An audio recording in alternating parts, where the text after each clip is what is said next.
Welcome to the Windows and Computer channel, and I have a little series that I'm going to probably put as in the title, Apps No One Uses. I'm going to start with the Movies and TV app, which is kind of interesting because Windows 10 now, it does still have, if you look in the Windows 10 programs, you will see that Windows 10 does actually support Windows Media Player. But the Media Player is an old player that doesn't play a lot of files or formats unless it has plugins to it. And people tend to go to other things like VLC or DAW Pod Player. What's funny is that the Movies and TV app can actually, in fact, play some types of video files. And it's obvious that when you look at it, they aren't interested in video files anymore. It's like they just want you to rent movies or TV shows and stuff. I frankly don't really know of anyone that uses this Movies and TV app anymore.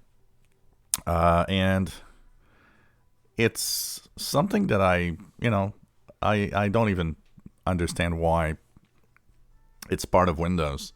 It's one of those apps, and Windows over the years often missed on some parts, but it's also understandable for certain things. So we all had always a third-party player when we used Windows, Windows XP, Windows 7, and so on. We always downloaded something to play files that we wanted. VLC has been around for a while, and it's been one of the most popular. Plays pretty much every format, including the DVD playback functionalities.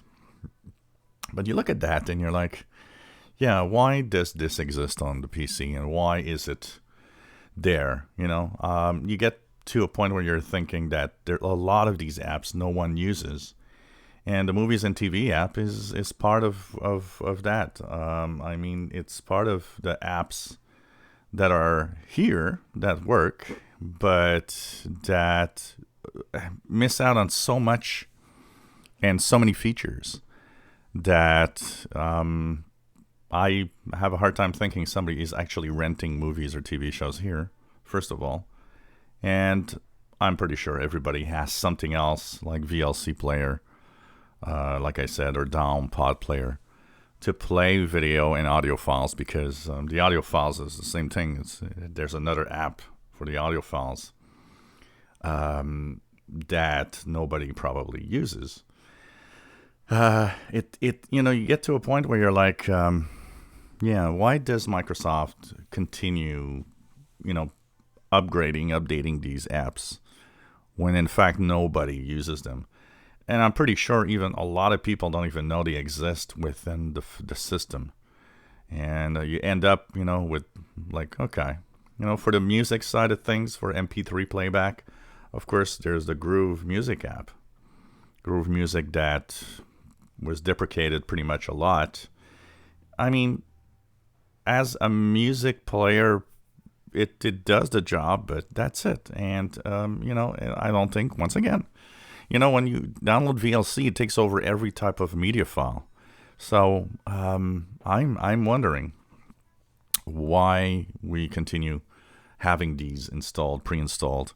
And, we always often talk about how Microsoft doesn't let us uninstall apps.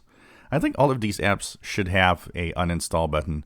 Unfortunately, a lot of them don't, so you're stuck with them. But Microsoft should just give us a uninstall button for all of these. I don't think nobody uses that. I don't use them, and I prefer using other apps, like VLC. Even though VLC's interface is very basic and I find it very old school Windows XP style, it's still a better app at playing and doing what you want to do with video and music than these two apps that I just shown, Movies and TV and the Groove app, honestly. So a little survey here. Who out there is actually using Groove or Movies and TV? And if you're not, what app are you using to play back video files or audio files? If you enjoy my videos, please subscribe, give us thumbs up. Thank you for watching.